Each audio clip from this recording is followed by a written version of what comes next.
तपासासंदर्भातच आम्हाला त्यांच्याकडे जायचं आहे थोडं, की सरकारी वकील साहेब जे त्यांची नेमणूक जे होणार आहे किंवा जे रिमांड कॉपी वगैरे काल यासाठी पण आम्ही कोल्हे साहेबांकडे गेलो होतो.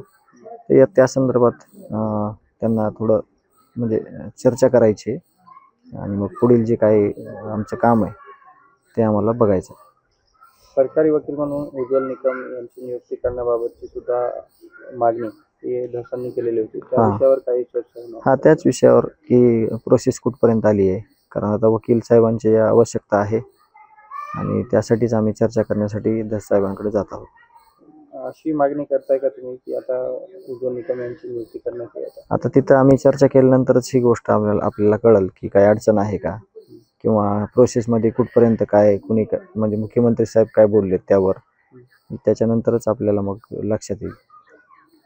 अंबाजोगाईमध्ये ज्या व्यक्तीने देशमुखांचा शवविच्छेदन केलेलं होतं त्यांचं एक बांधकाम सुद्धा आणि त्याबाबतच्या आता काही गोष्टी ज्या आहेत त्या समोर येतात आणि अनेक आरोप सुद्धा होतात. याबाबत काय माहिती? याबाबत आम्ही थोरात साहेबांशी चर्चा केली होती, तर तसं काही त्यांनी सांगितलं नाही एवढं की म्हणजे त्याच्यात काय तथ्य आहे असं.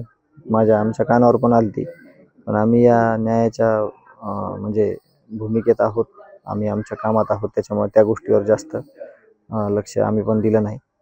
पण तसं काही नसावं अशी अपेक्षा आहे.